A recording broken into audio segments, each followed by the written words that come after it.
Dios me ha retado esta semana y por eso vengo a retarlos a todos ustedes también, con amor, obviamente, ¿verdad? ¿Cuántos han disfrutado esta última serie? Somos Hechos. ¿Sí? Ha sido una serie increíble, Somos Hechos, hemos estado descubriendo cada vez más acerca del libro de Hechos, lo que Dios tiene para enseñarnos ahí, cómo se veía la vida de los primeros cristianos, el Espíritu Santo actuando de forma sobrenatural. Y hoy vamos a seguir con este tema.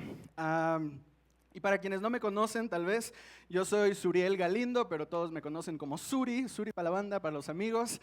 Sirvo aquí en esta iglesia junto con mi amada esposa Bella, que está aquí, hermosa ella, bella. Y, ¿saben? Tenemos una gran misión como creyentes y esto es lo que vemos desde que Jesús resucita y da una misión a sus discípulos. Sabemos cuál es, ¿verdad? Y le llamamos la Gran Comisión. Muy bien. Y eso lo encontramos en Mateo 28, 19, 20, donde Jesús le dice a sus discípulos: por lo tanto, vayan y hagan discípulos de todas las naciones, bautizándolos en el nombre del Padre y del Hijo y del Espíritu Santo. Enseñen a los nuevos discípulos a obedecer todos los mandatos que les he dado. Y tengan por seguro esto, que estoy con ustedes siempre hasta el fin de los tiempos. ¡Wow! ¡Qué emocionante y qué retadora misión a la vez! Y saben, algo padrísimo acerca del movimiento Equippers y que no queremos olvidar nunca, y por eso lo repetimos tanto, es que vamos avanzando en esta misión. Vamos avanzando en esta misión de ir a las naciones. Y actualmente el movimiento Equippers se encuentra en 80 iglesias alrededor de 18 países. Somos parte de algo mucho más grande que Iztapalapa. De Iztapalapa para el mundo, somos la primera iglesia en español. Sí, y mucho del material que tenemos lo tuvimos que traducimos las canciones al español y todo, pero creemos que es solo el inicio del mundo hispano también alcanzado para Dios, ¿verdad? ¿Cuántos creen conmigo esto? ¿Cuántos creen por Equippers Colombia? Equippers Venezuela, Equippers Bolivia, Equippers Perú? Hay tantos países en Latinoamérica.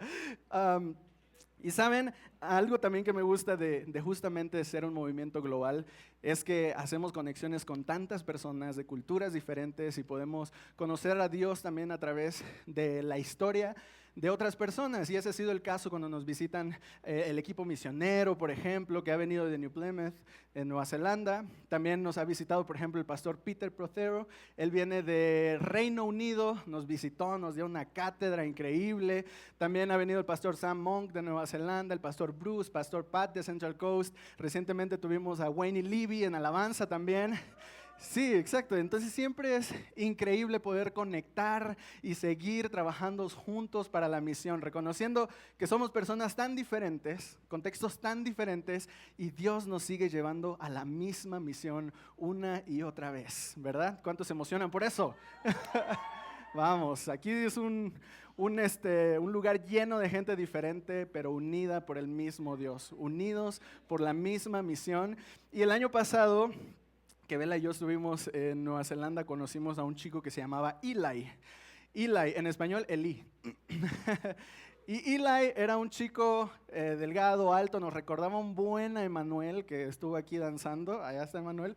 Nos recordaba un montón a Emanuel porque tenía una buena energía, siempre estaba de aquí para allá, lo veíamos de arriba para abajo, moviéndose izquierda a derecha, y decíamos, es Emanuel, Emanuel neozelandés. Y bueno, hicimos una buena relación con Eli, lo queremos mucho. Y de repente un día estábamos platicando y dice Eli: oigan amigos, ahora que me acuerdo, por cierto, yo tengo una tía que vive en Ciudad de México. Y nosotros, órale, qué padre, oye, pero ¿en qué parte de Ciudad de México? Puedes preguntarle para saber, chance, y sabemos dónde viven, ¿no? Y pues nosotros pensamos en un extranjero viviendo en Ciudad de México y dijimos, no, pues no sé, Polanco, La Roma, Condesa, no sé, algo así. Y llega Eli otro día cualquiera y nos dice, oigan, ya le pregunté a mi tía dónde vive. Y él tratando de leer, no me acuerdo cómo se llama este lugar, en inglés obviamente, ¿no? Y va a su celular y dice, Lomas Estrella. Lomas Estrella, ¿what? ¿Saben? Su tía vive en Lomas de Estrella. Y decíamos, no manches, o sea, ¿cuál es la posibilidad de que nosotros venimos hasta Nueva Zelanda y este cuate tiene una tía viviendo a 15 minutos de la casa? Entonces, sí, dijimos, wow, qué loco, no inventes. Oye, pues cuando vayas a México, por favor, a visitar a tu tía, tienes que pasarte por la iglesia, o sea, hasta 15 minutos la iglesia de Lomas de Estrella. Tienes que pasar a visitarnos, te vamos a llevar a conocer esto, lo otro, ya sabes, ¿no? Total, Eli no ha venido. Eli no ha venido, pero en enero nos escribió y nos dijo, amigos, ¿qué creen? Mi hermana va a ir a visitar a mi tía. Entonces, me gustaría que la conozcan, que salgan con ella quiere conocer la ciudad, entonces si pueden llevarla sería increíble. Y nosotros, Bella y yo dijimos, wow, claro que sí, claro, por supuesto. En nuestro tiempo allá nos sentimos súper amados y apapachados y sentíamos esa misión ahora de nosotros hacer lo mismo con alguien que venía. Y nosotros a ella no la conocíamos de nada, allá nunca nos la topamos, pero llegó aquí, que abrazo, hola, ¿cómo estás? Bienvenida. Y no, la ciudad se lució como nunca. No había tráfico, fuimos a Bellas Artes, no había una marcha, no había gente, todo estaba muy bonito. Un chico con el que ella vino, que era su amigo de Fiji, es arquitecto, entonces estaba como de que, ay, el mármol, wow, qué increíble, ¿no? Y nosotros de que sí, aquí, Ciudad de México, lo normal. Lo normal, ¿no? Y bueno, estábamos muy felices mostrándoles nuestra ciudad y obviamente parada obligatorio por un cafecito a Coyoacán. Y Coyoacán luciéndose, ¿no? Llegamos sin tráfico, estaba bien despejado, no había nada de gente. Nos metimos en un edificio y cuando salimos, el ballet folclórico, bailando así, como 10 personas, así no les miento, en fila, bailando y que jarabe tapatío y de que yapa y y saben, todo esto. Y ellos de que súper emocionados filmando y como nosotros apenas habíamos llegado, Bella estaba de que extrañaba mucho a mi país, me encanta mi país. Toda conmovida. Pero, y no, hombre, o sea, todo se lució, fue muy bonito. Había un puesto de mango, se probaron un mango, el elote con chile es popular, así de que en las películas, pues se compraron su elote y todos lo disfrutaron. Nosotros nos tomamos muy en serio esta misión, Bella y yo, pues porque nos las encargó alguien a quien nosotros queremos mucho. Nosotros por quererlo a él nos comprometimos a esto y dijimos vamos a hacerlo de la mejor manera. O sea, yo pedí permiso en mi trabajo ese día porque venían solo un día, entonces le pedí el coche prestado a mi hermana para que no anduviéramos en transporte con todo ese relajo. Entonces los llevamos a un montón de lugares y acabamos cansados, pero se cumplió la misión y ellos nos escribieron de que, ay amigos, muchas gracias, qué increíble tiempo, amamos México, qué país tan bonito.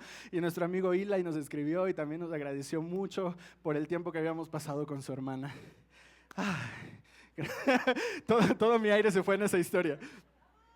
Pero creo que algo similar pasa con nosotros como creyentes. Alguien a quien amamos nos ha dejado una misión. Alguien a quien nosotros seguimos, amamos, nos ha dado una misión y la pregunta de hoy, ¿qué estamos haciendo con esa misión? ¿Cómo nos estamos comprometiendo con la misión que Jesús dejó para cada uno de sus discípulos? Es decir, para nosotros, ¿qué estamos haciendo? Y hoy vamos a enfocarnos, bueno, sabemos que estamos en el libro de Hechos, y vamos a enfocarnos específicamente en la historia de dos hombres que tomaron la misión en serio y Dios los usó de una forma maravillosa para hacer avanzar su iglesia, la iglesia primitiva, y le llamamos primitiva porque era el inicio de la iglesia cuando apenas se estaba formando todo. En ese momento fueron usados de una forma asombrosa y estas dos personas son Pedro y Pablo. Pedro y Pablo. Y saben, muchas veces nosotros pensamos, cuando pensamos en la misión de ir, hacer discípulos, bautizarlos, enseñarles, casi siempre pensamos que la misión es para los misioneros. Para Isa, ¿verdad? Para Rosy. Para ellos es la misión. O pensamos que la misión tal vez es para los líderes, para los predicadores, para los pastores, para Sammy y Erika nomás, la misión. O que es para la gente que está preparada, que ya tuvo estudios teológicos y todo. Y aunque todo eso es importante, la realidad es que la misión es para todos. Todos los creyentes estamos en misión, todos estamos trabajando hacia la misma misión. Y el problema de tener un pensamiento como ese, de pensar que para los otros es la misión, no para mí, para los otros, es que automáticamente nos ponemos en pausa. Ponemos en pausa todo nuestro crecimiento, nuestra vida, todo porque aún no estoy listo, porque todavía estoy en proceso. Y saben una cosa que yo descubrí mientras estaba leyendo la historia de estos dos hombres, es que ambos estaban en proceso. Los dos estaban en proceso, no habían alcanzado la perfección ni la madurez, pero Dios los usó y ellos no se pusieron en pausa. Ellos decidieron seguir en movimiento. Y es por eso que el título de este mensaje es En proceso, no en pausa. En proceso, no en pausa. Y espero que esto sea un reto para todos nosotros el día de hoy, reconocer en qué punto del viaje con Cristo estamos, en qué punto de nuestro discipulado nos encontramos. En proceso, no en pausa. Y seguramente hemos escuchado que cada proceso es diferente, cada persona tiene su encuentro con Dios de una forma muy específica, todos los procesos cambian y es verdad. Y esto lo vemos en la historia de Pedro y Pablo. Hoy vamos a estar un poco comparando sus historias para ver qué sacamos de ahí, ¿verdad? Y ellos tuvieron procesos completamente diferentes porque venían de contextos muy diferentes también.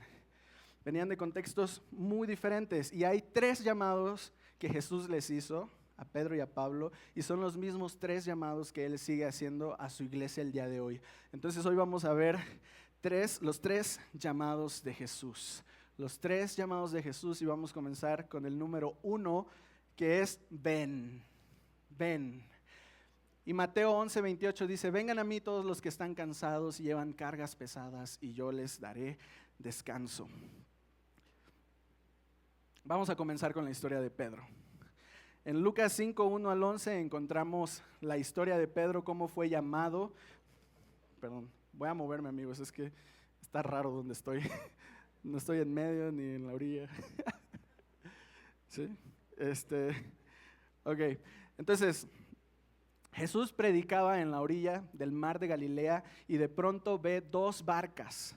Ve 2 barcas que están en la orilla y lo que hace es que busca quién es el dueño de estas barcas, ve que es Pedro y le dice, oye, préstame esta barca. Se sube a la barca y le pide a Pedro que lo empuje para que pues, se vaya un poquito más hacia allá. Y entonces Jesús estaba predicando desde la barca hacia la orilla a las multitudes. Y después de eso termina esa parte y Jesús llama a Pedro y le dice, oye, echa tus redes en lo más profundo. Y Pedro le dice, maestro, es que hemos estado pescando toda la noche, pero bueno, si tú dices, vamos a hacerte caso y vamos a echar las redes en lo más profundo. Y la sorpresa de Pedro es que presencia un milagro que hoy conocemos como la pesca milagrosa, donde montonales de peces llegaron a sus redes al punto de que estas redes se estaban rompiendo, al punto de que otra barca tuvo que llegar para ayudarles con estas redes a cargarlo, y la Biblia dice que 2 barcas se llenaron de peces. Eran tantos peces, tan pesado, que no podría solo el equipo de Pedro con esto. Y entonces llegan a la orilla y vemos esta escena que encontramos en Lucas 5:8 al 11. Cuando Simón Pedro se dio cuenta de lo que había sucedido, cayó de rodillas delante de Jesús y le dijo, Señor, por favor, aléjate de mí, soy un hombre tan pecador. Pues estaba muy asombrado por la cantidad de peces que habían sacado, al igual que los otros que estaban con él. Sus compañeros Santiago y Juan, hijos de Zebedeo, también estaban asombrados. Jesús respondió a Simón, no tengas miedo, de ahora en adelante pescarás personas. Y en cuanto llegaron a tierra firme, dejaron todo y siguieron a Jesús. Y esta historia es muy bonita, sí, pero una vez que también entendemos el contexto, se vuelve mucho más rico el significado de lo que está pasando aquí. Porque, ¿saben? No era común que un maestro fuera a buscar discípulos. En esa época, las personas que tenían un maestro, que tenían un rabí, generalmente eran personas que habían destacado, seguramente tenían las posibilidades de seguir estudiando y de avanzar en sus estudios de las escrituras. Todos estudiaban, digamos, lo básico, pero solo quienes iban a más podían tener un maestro con quien vivían, aprendían y todo esto. Y en este caso es el maestro quien viene a la orilla y llama a Pedro. Y en esa época, la verdad es que el discípulo buscaba al maestro y el maestro simplemente decía, pues vemos, ¿no?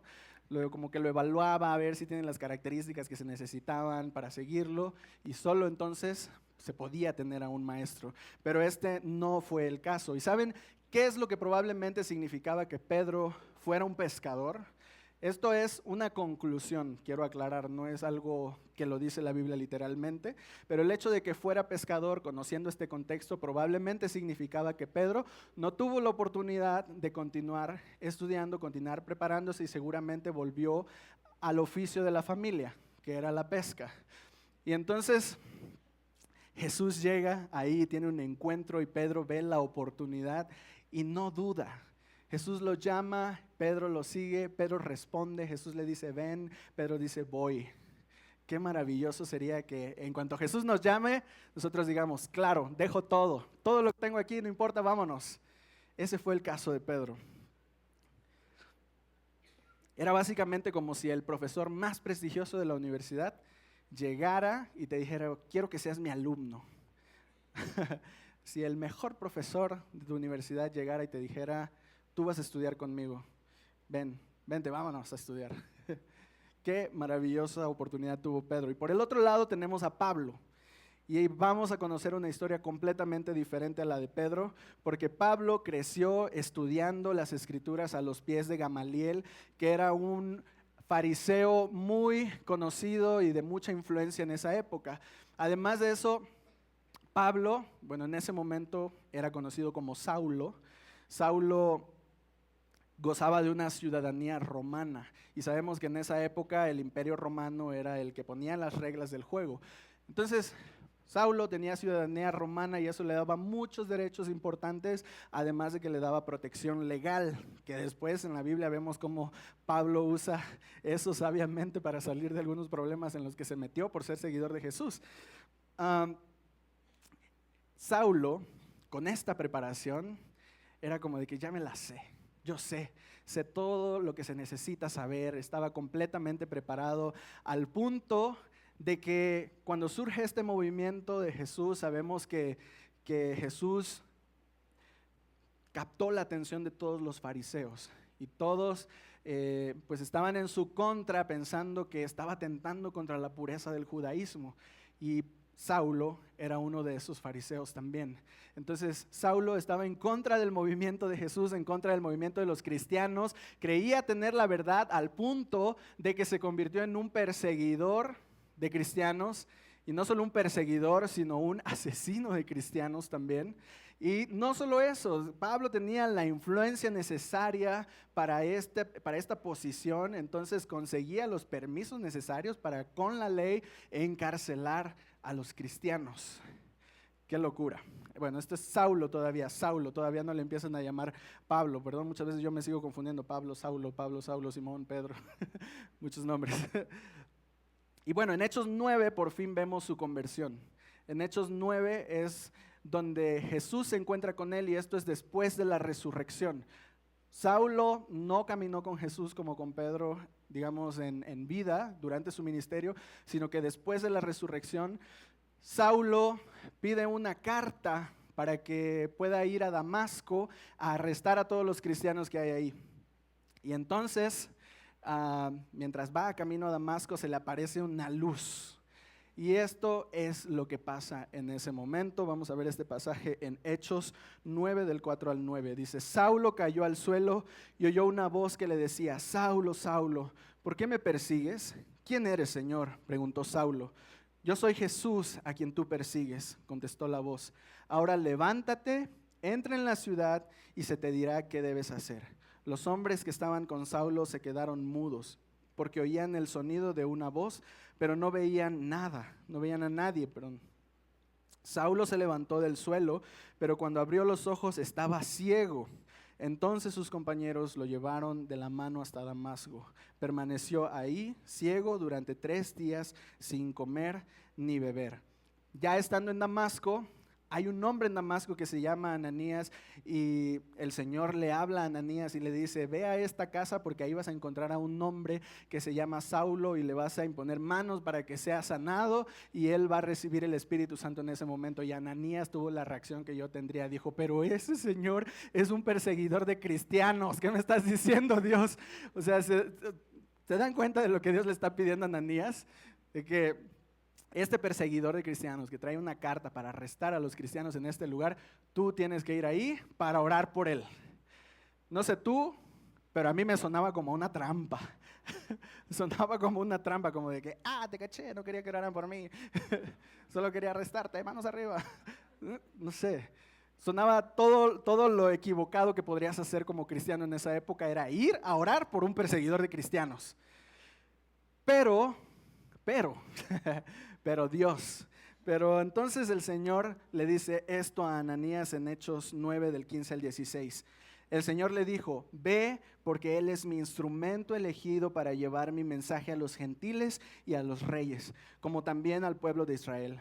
Y le voy a mostrar cuánto debe sufrir por mi nombre. Entonces, ya con esta certeza que le dio Dios al pobre Ananías, va Ananías, ora por Saulo, Saulo recobra la vista, es bautizado y desde ese momento su historia cambió. Y me parece muy interesante analizar cómo al pescador Jesús primero le pide algo donde lo hace útil. Muchas veces nosotros nos sentimos como que lo que tenemos no vale, no es suficiente, pero me encanta cómo Jesús llega en la necesidad de Pedro y le dice, ¿este bote es tuyo? ¿Puedo usarlo? Predica desde el bote de Pedro, le pide que le dé un empujoncito hacia el mar, ¿no? Lo hace útil desde el momento 1 y luego le enseña un milagro, le permite ver el milagro de la pesca milagrosa. Y por otro lado tenemos al fariseo, a Saulo, y lo primero que hace Jesús es tirarlo del caballo. Lo primero que hace Jesús es tirarlo del caballo y lo segundo que hace, dejarlo ciego. Entonces, Jesús nos encuentra justo donde necesitamos, incluso cuando no entendemos la situación. Esta es una interpretación personal, pero me imagino que Pedro, probablemente por esta situación, por su posición en la sociedad como un pescador, que era un trabajo común, no era un trabajo destacable, no había podido conseguir un rabí para ser discipulado, probablemente creció con esta idea de, pues no soy suficiente, esto es lo que tocó, así es la vida, pues ya ni modo, hay que echarle ganas. Y por otro lado tenemos a Saulo, que creció con todas las cosas que necesitaba para ser una persona influyente y muy probablemente su perspectiva era como, yo soy mejor que todos los demás, estos cristianos están todos equivocados, necesito enseñarles cómo son las cosas. Jesús los llama a ambos, cada quien a su manera, y ellos responden al llamado. Jesús dice, ven, y ellos van. Entonces, si Jesús nos encuentra hoy en nuestra necesidad y nos dice, ven, la respuesta debería ser, voy. El segundo llamado que Jesús nos hace es, permanece, permanece. En Juan 15:4 dice, permanezcan en mí y yo permaneceré en ustedes, pues una rama no puede producir frutos si la cortan de la vid, y ustedes tampoco pueden ser fructíferos a menos que permanezcan en mí. Entonces todos sabemos que el fruto natural de Pedro era la impulsividad. El fruto natural de Pedro era hablar antes de pensar, reaccionar antes de analizar la situación. Entonces ve a Jesús caminando con el agua y dice, yo también quiero, dime que yo vaya para que yo quiero caminar en el agua también. Y luego vemos cuando arrestan a Jesús y Pedro dice, Nel, ¿a dónde llevan a mi maestro? Y le corta la oreja al soldado romano. Este es Pedro, reaccionando impulsivamente todo el tiempo.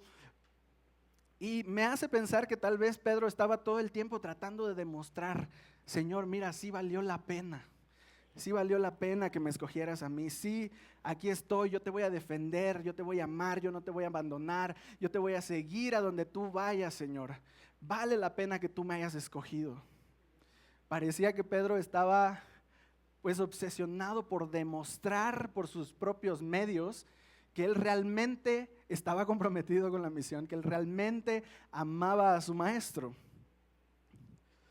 Pero ¿saben? Pues Pedro permaneció con Jesús durante todo el ministerio. Permaneció con él. Pedro lo escuchó hablar, lo escuchó enseñar, lo vio sanando enfermos, lo vio amando a las personas, lo vio teniendo misericordia, compasión de las multitudes. Y eso cambió algo en el corazón de Pedro. Cambió algo y fue transformando Jesús, enseñándole pacientemente a Pedro todas las cosas que Pedro necesitaba entender. Esa permanencia fue transformando el corazón de Pedro y Pedro aprendió de comunidad caminando con Jesús y con sus discípulos.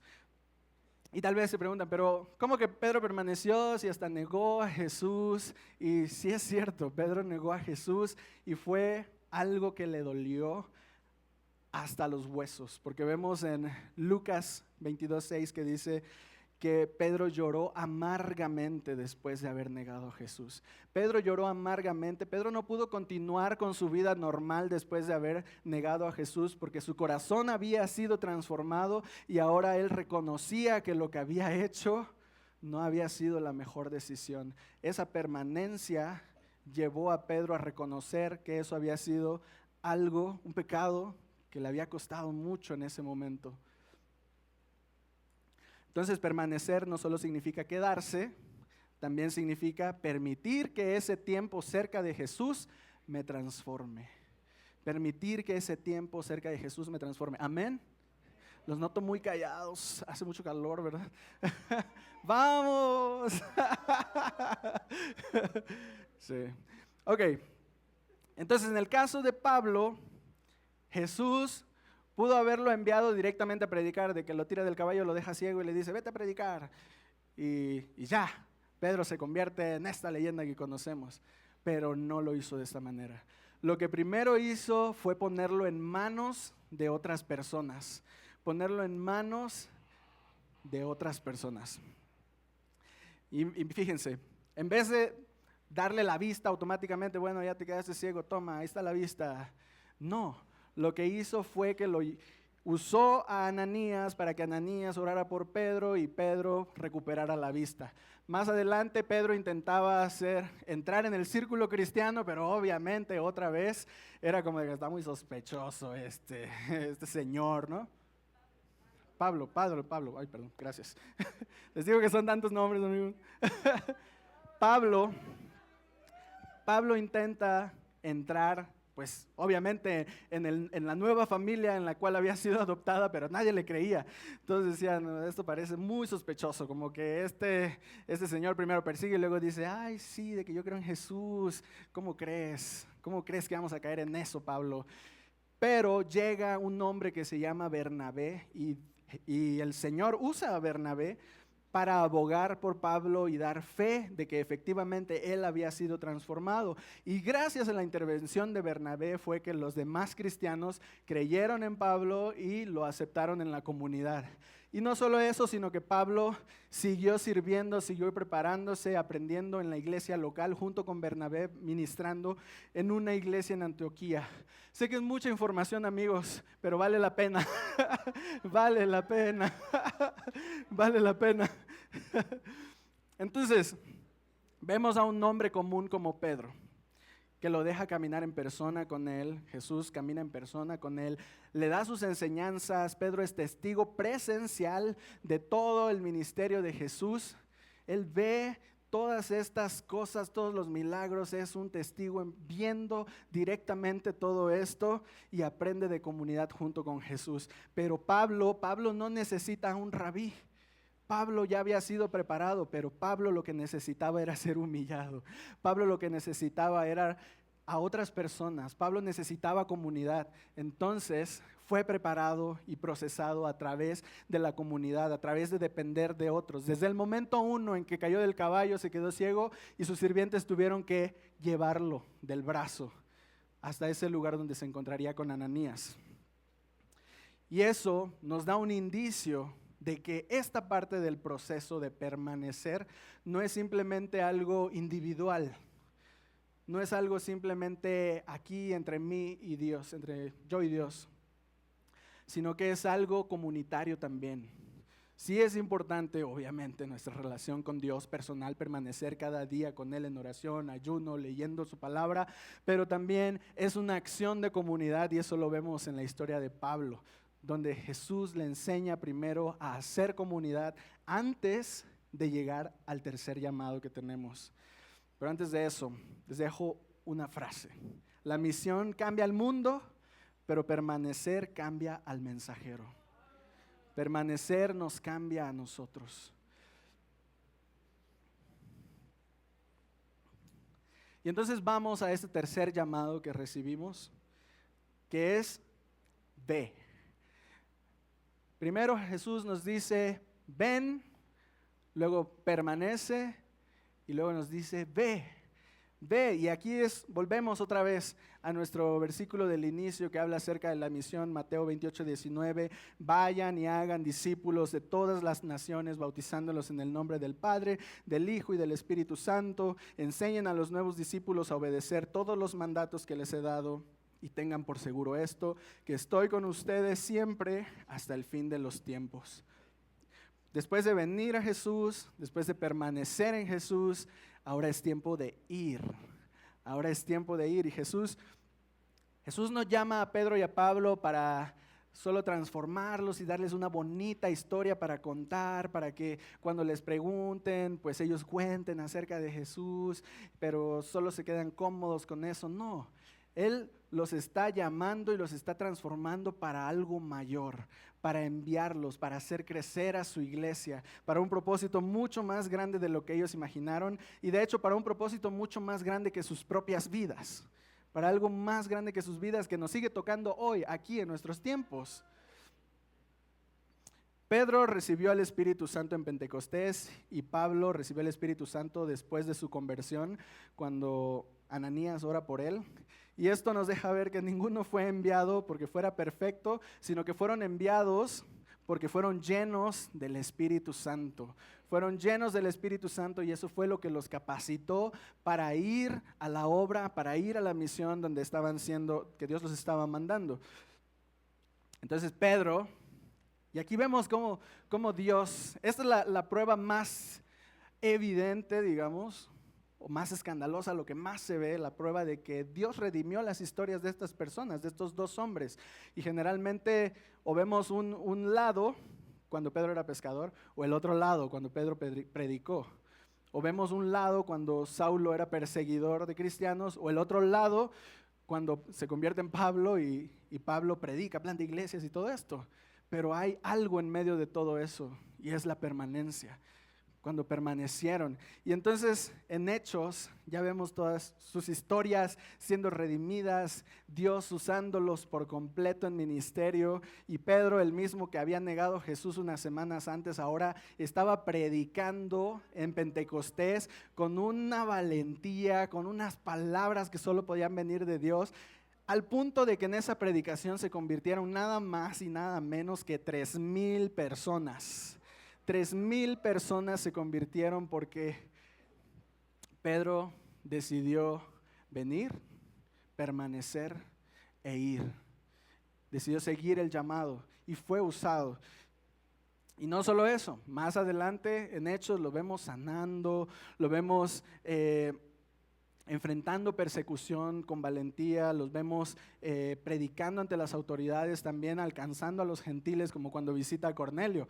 Y luego tenemos a Pablo también en Hechos, este hombre que salió para arrestar a los cristianos en Damasco, se topó con pared ahí, su vida cambió radicalmente y en Hechos lo vemos ahora plantando iglesias. El perseguidor ahora se convirtió en un plantador de iglesias, el que pretendía detener la obra, ahora estaba haciendo todo lo posible para que el evangelio avanzara y llegara a los gentiles y a todas las personas que Jesús había puesto en su camino. Qué locura, ¿cuántos quisieran ser usados así? Yo quiero ser usado así. Y bueno, Pablo viaja por todo el mundo. Pablo se dedica a plantar iglesias para predicar a los gentiles, a los judíos. Vemos que escribe cartas, tiene un montón de cartas donde deja grandes enseñanzas. Y en esas cartas, de hecho, te puedes dar cuenta de la preparación que tenía Pablo. Todo lo que nos enseñan las cartas de Pablo es una cosa maravillosa. Incluso estando en prisión, encarcelado, ahora sí que cayó en su propia trampa, queda encarcelado por los mismos motivos que perseguía gente y desde ahí no se desanima y sigue la misión, sigue escribiendo cartas, sigue animando gente, sigue con la misión. Y es interesante porque el Espíritu Santo no llegó a Pablo ni a Pedro en la cúspide de sus vidas, al final del camino como un premio por la madurez. No, el Espíritu Santo llegó justo en el proceso Jesús llega justo en el camino. El Espíritu Santo llega en ese proceso y los prepara y los equipa y les da lo necesario para ir a mucho más de lo que ellos jamás pudieran haber imaginado. Y ese mismo Espíritu, amigos, vive en ti, ese mismo Espíritu vive en mí, vive en cada uno de los creyentes. Ese mismo Espíritu que movió a Pablo, ese mismo Espíritu que movió a Pedro, es el mismo Espíritu que nos mueve a nosotros. Pero cómo estamos respondiendo nosotros, esa es la clave. ¿Cómo estamos respondiendo nosotros? Porque muchas veces pensamos que primero debemos convertirnos en la mejor versión de nosotros mismos para comenzar a avanzar en la misión. Pensamos que tenemos muchas cosas que cambiar, muchas cosas que corregir. Y sí, es cierto, es cierto. Nadie de aquí es perfecto, todos estamos caminando en un proceso, pero ¿saben qué? Dios nunca puso en pausa la misión por el proceso de las personas. El proceso sigue avanzando y la pregunta es si nosotros vamos a unirnos a la misión o nos vamos a quedar simplemente como espectadores. ¿Nos vamos a unir o nos vamos a quedar descansando? ¿Nos vamos a unir a lo que Dios está haciendo? O simplemente vamos a ver desde lejos diciendo, no estoy listo, no estoy preparado, es que me faltan muchas cosas.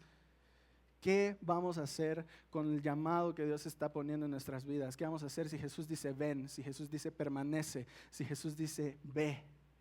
¿Qué vamos a hacer, familia? El libro de Hechos nos muestra que Dios toma personas que siguen en proceso, personas que son imperfectas, pero son llenas del Espíritu Santo. Son llenas del Espíritu Santo y eso es lo que las capacita para ir a la misión. Le voy a pedir a mis amigos músicos que suban, por favor. Y saben, a veces podemos disfrutar, a ver, déjenme plantearlo mejor. A veces nos ponemos demasiado cómodos. Está bien disfrutar de las cosas que Dios nos dio, pero a veces nos ponemos demasiado cómodos, ¿no creen?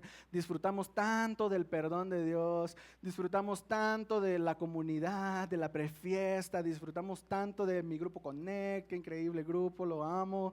Disfrutamos tanto de cada mensaje, de las noches de oraciones, que olvidamos que esta parte es la preparación. Esta parte no es el final. A veces olvidamos que la salvación no es la meta, sino el punto de partida. La salvación no es la meta, amigos, es el punto de partida. Entonces, qué equivocado estaría yo si después de ser salvo me acomodo y disfruto simplemente de todas las bendiciones. Y qué egoísta sería de no compartirlo con los demás. Lo mismo que yo he recibido, ahora yo lo quiero compartir. Poco a poco comenzamos a tratar esta parte de permanecer, la parte del proceso, la empezamos a tratar como un sofá. Un sofá donde nos reclinamos y decimos, ay, la gracia de Dios, qué rico, sí, qué chido. El perdón de Dios, ay, qué bonito. Y más nos ponemos cómodos. Y ay, la predicación de pastora Erika estuvo poderosa, qué padre. Y me reclino más en mi sillón. Y ay, mi grupo Connect, cómo lo amo. Y más me reclino en mi sillón. Comenzamos a tratar la gracia como un sofá, pero si hay algo que quiero que recuerdes de este mensaje, si se te va a olvidar todo lo que dije y quiero que recuerdes una sola cosa y que la anotes en tu libreta, es esto: el proceso no es donde Dios me estaciona, es donde Dios me pone en movimiento.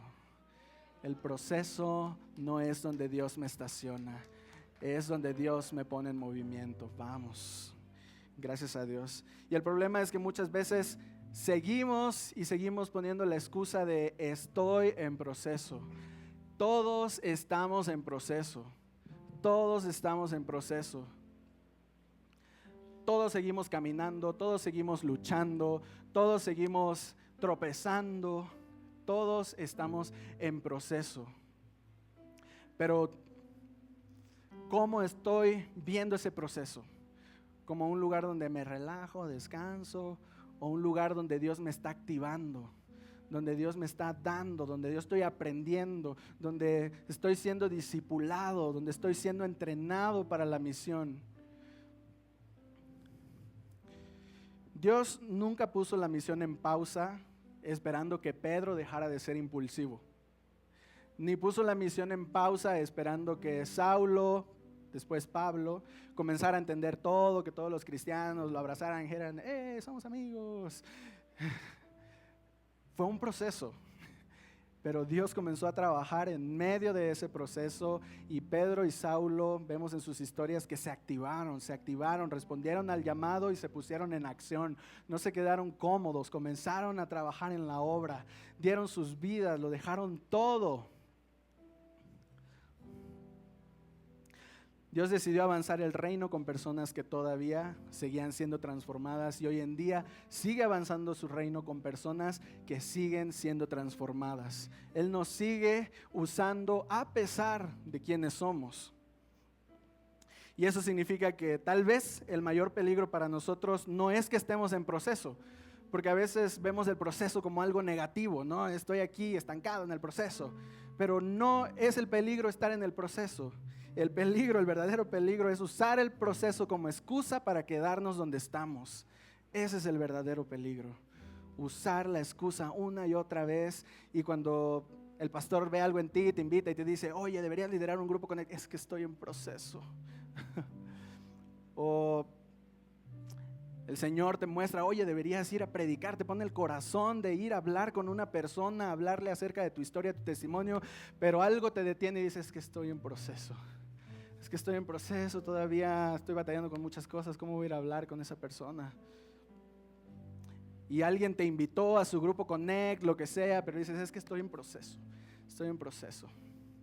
Y usamos el proceso una y otra vez como una excusa para quedarnos en el mismo lugar de siempre. Y pues perdón que sea tan directo, pero hay quienes han estado en el proceso por muchos años.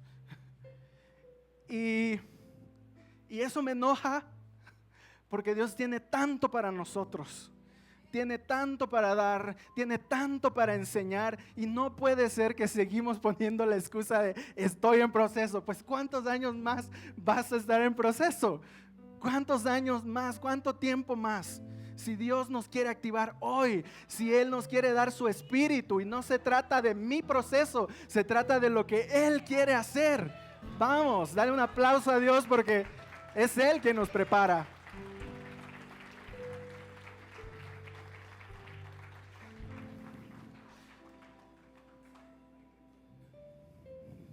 Bueno, no me voy a disculpar por ser demasiado directo. No me voy a disculpar por ser demasiado directo, pero nadie aquí está listo. Yo no estoy listo. Y te voy a ser sincero, muchas veces Pastor Bob me dijo, Suri, oye, ¿qué has pensado de predicar? Y yo le dije, no, pues no he pensado nada. Porque obviamente estoy en proceso de transformación. Hay muchas cosas que Dios, y sigue siendo mi realidad. Sigo en proceso. El hecho de que estoy aquí no significa que ya no lucho con nada, que ya resolví mi vida. No, pero Dios, a pesar de eso, Él sigue moviendo y es su espíritu aquí. Cero expectativa en mí, toda la expectativa en Él, a lo que Él va a hacer. Entonces, familia, a esto quería llegar. Con toda esa información, quería que vieras en dónde estaban estas personas, en dónde estaba Pedro, en dónde estaba Saulo y de dónde los sacó Dios. Y no significó que ya no batallaron nunca en su vida. De hecho, hay un encuentro entre Pablo y Pedro donde Pablo confronta a Pedro y le dice, hey, no puedes ser hipócrita por esta razón y la otra.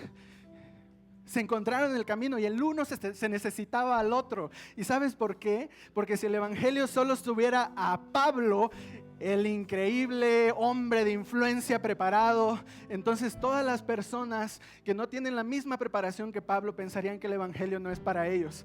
Y si solo tuviéramos a Pedro, el pescador humilde con un trabajo común, entonces todas las personas preparadas que son intelectuales, que han estudiado y se han preparado, pensarían que el evangelio no es para ellos.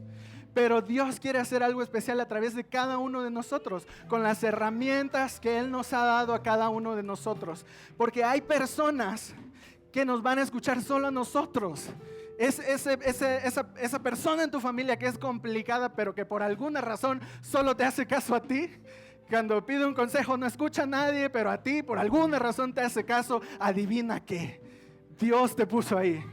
Dios te puso ahí con una razón. Entonces, familia, sí, todos estamos en proceso, pero la misión no se ha detenido por ningún proceso. Dios nunca se ha detenido por el proceso de nadie. Y ahora nos toca decidir a nosotros, entonces, ¿qué voy a hacer? Si voy a usar mi proceso como excusa para quedarme otros años aquí, o si voy a decidir seguir avanzando a pesar de mi cojera, a pesar de todas estas cosas. Pero familia, es a través de su Espíritu Santo que vamos a ser preparados, que vamos a ser equipados. Es a través de permanecer en la vida, de permanecer en Jesús, que nosotros podemos tener fruto. No es porque terminamos el proceso, no es porque Dios nos puso palomita a ese problema que seguimos enfrentando o esa tentación que llega todos los días. Es porque he decidido permanecer.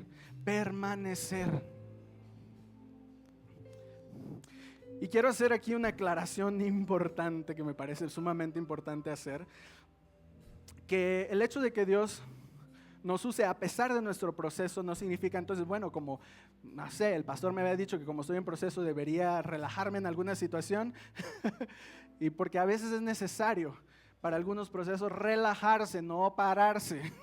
hago la aclaración, relajarse, no pararse. Porque no significa que entonces yo puedo comenzar a actuar independientemente, levantar mi propio ministerio, hacer las cosas por mi propia cuenta. Porque vemos el ejemplo de Pablo, de cómo él llevó esta transformación a los pies de Cristo y lo sometió bajo una comunidad. Y Jesús le enseñó lo que es la comunidad. Entonces vemos que Pablo se dejó ministrar por Ananías para poder ser lleno del Espíritu Santo y ser sanado. Luego vemos que se dejó ser guiado también junto con Bernabé, sirviendo en una iglesia local. Y cuando Pablo decidió salir de viaje misionero, no fue porque dijo, ay, como que Nueva Zelanda se antoja, o de que, bueno, en ese tiempo de que Roma, no surgió de él decir, ¿sabes qué? Dios me dijo que yo debería ir aquí y allá. No, eso surgió de la oración, del ayuno y de discernimiento de su comunidad, de su iglesia. Y su iglesia decidió enviarlo a un lugar a seguir siendo el impacto que había sido en esta área del mundo.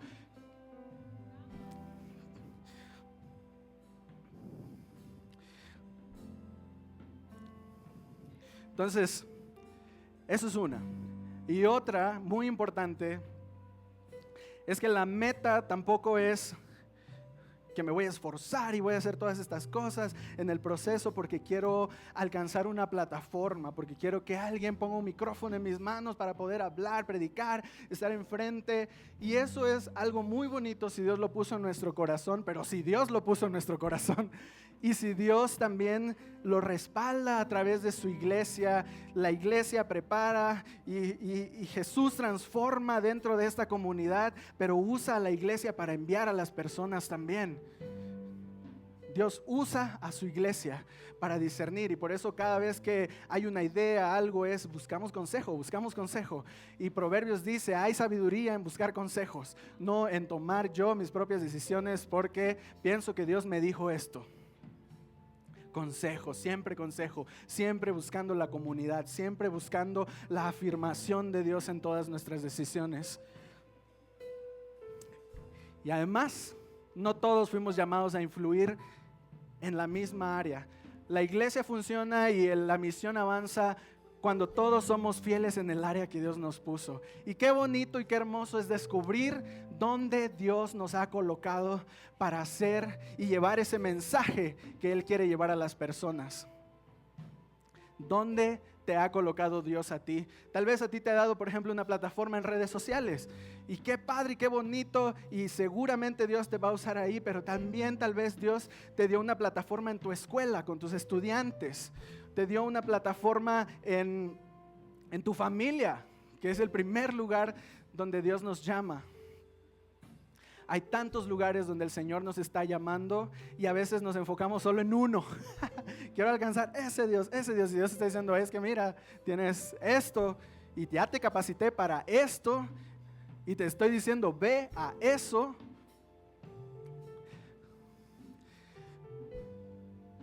Yo muchas veces he vivido diciendo que amo a Dios, pero no me he tomado en serio su misión. Me he quedado más como espectador y escucho de las misiones y te digo, qué padre, pues qué chido, gracias a Dios por los misioneros. Pero todos somos parte de esta misión y no podemos permanecer indiferentes hacia esta misión. Y mi pregunta para ti hoy, para comenzar a cerrar este mensaje es, ¿en qué punto del llamado te encuentras? Si ponemos estos 3 llamados en una lista, ven, permanece, ve. ¿En cuál te encuentras? ¿Dónde Dios te está llamando? Tal vez estás en el primero. Tal vez has venido a la iglesia unas cuantas veces o por un par de semanas y el Señor te dijo, ven, pero todavía sigues luchando y diciendo, es que Señor, no sé, tengo todas estas cosas y todavía no has comenzado una relación real y personal con Dios, pero hoy puede ser el día que eso cambie y ahorita vamos a orar por ustedes. Pero tal vez ya respondiste a ese llamado de ven y el Señor te está diciendo permanece, te está llamando a permanecer. Y tal vez ha sido una temporada donde permanecer ha sido muy difícil, o tal vez ha sido una temporada donde permanecer ha sido demasiado cómodo, donde ha sido demasiado de lo mismo todo el tiempo, venir a la iglesia, ir a mi grupo Connect, participar en un ministerio, check. Y ahora sí, seguimos, pero eso no, eso es solo preparación para la misión, solo preparación para la misión. Si venimos aquí a escuchar mensajes, a animarnos, esto es preparación para ir afuera. El grupo Connect es preparación para más, servir aquí adentro es preparación para más. No vivimos solo para los domingos. Vivimos para el lunes, martes, miércoles, jueves, viernes, sábado, donde nos encontremos a la gente que necesita de Dios. Y tal vez ya viniste, ya has permanecido y el Señor te está diciendo ve. Y tal vez pues no es como ve al otro lado del mundo o ve detrás del micrófono del líder de alabanza, no sé, solo estoy poniendo ejemplos, no necesariamente es eso, puede que sí, ¿no? Y es legítimo si Dios lo puso en tu corazón, y gloria a Dios si lo puso en tu corazón, pero si es solo algo que están haciendo de mí porque yo lo quiero, creo que eso es donde vale la pena cuestionarlo, pedir consejo, preguntar. Pero puede ser que Dios te esté simplemente diciendo, ve a tu familia, ve al cuarto de tus hijos, ve al cuarto de mamá y papá, toca la puerta del vecino, ve a esa persona que siempre dices, necesita a Jesús. Pues vamos, ¿no? ¿Vamos? Si Dios nos está diciendo, ve, entonces vamos. Les voy a invitar a que se pongan de pie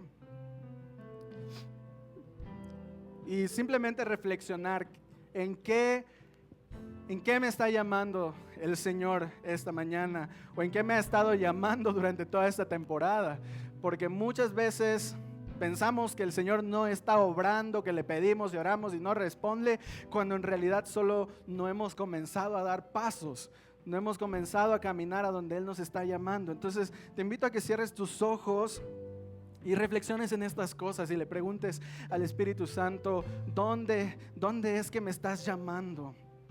¿A dónde me estás llamando? Tal vez te está diciendo, ven por primera vez a tener una relación conmigo. Tal vez te está diciendo, permanece y ponte en movimiento. Aquí te quiero preparar. O tal vez te está diciendo, ve, pero suena demasiado complicado. Y aquí quiero que recuerdes que no se trata de ti ni de lo complicado que es, sino de su Espíritu que trabaja en cada uno de nosotros. Porque saben, un día vamos a estar delante de Dios y Él no nos va a preguntar, ¿cuántos domingos fuiste a la iglesia? ¿Cuántas veces faltaste a Impact? ¿Por qué faltaste a tu grupo Connect? No nos va a preguntar eso, estoy seguro. Nos va a preguntar a cuántas personas alcanzamos, cuánto compartimos, cómo te fue con la misión que te encomendé. Y por eso es importante que nos pongamos en acción, familia. Y déjame orar y te pido que abras tu corazón a lo que el Espíritu quiera hablarte, a lo que Él quiera enseñarte esta mañana. Gracias, Señor. Gracias porque es tu iniciativa que nosotros seamos parte de lo que estás haciendo, Señor. Y solo por gracia nosotros hemos sido incluidos primeramente en tu familia, hemos sido llamados tus hijos y hemos sido incluidos en esta misión también. No permitas que nos quedemos para nosotros este tesoro tan grande que es conocerte. No permitas que sigamos estando cómodos, simplemente disfrutando de tu gracia, disfrutando del perdón, disfrutando de la comunidad, pero que nos incomodes cada día, Señor, a salir y conocer a las personas a las que tú también quieres impactar. A toda esa gente que ha estado en mi mente, Señor, que he dicho, me gustaría que conocieran de Jesús. Padre, pon oportunidades para poder hablar de ti y pon esas palabras que necesitan escuchar. Reconozco, Señor, que es a través de tu Espíritu Santo, no es a través de mí, no es porque todo se me haya resuelto que yo quiero comenzar a ponerme en acción, sino porque tú estás, porque tú me llamas, porque yo quiero ser obediente. Señor, te pido por todas las personas que están aquí en este lugar, a quienes se les ha complicado permanecer. Señor, si hay personas aquí que han usado la excusa de estoy en proceso, no estoy listo, hoy quitamos esa mentira de sus corazones, Señor, la mentira de que eso es un lugar de estancamiento, un lugar donde no se puede avanzar, porque una y otra vez tú nos demuestras, Señor, que tu misión no se pausa por nuestras debilidades, tu misión no se detiene porque nosotros estemos en proceso o batallando, sino que tú nos sigues usando, nos sigues llamando y, Señor, tienes tanta gracia para nosotros que nos sigues llamando una y otra y otra y otra vez a pesar de nuestras fallas. Señor, enséñanos a responder al llamado. Enséñanos a responder al llamado.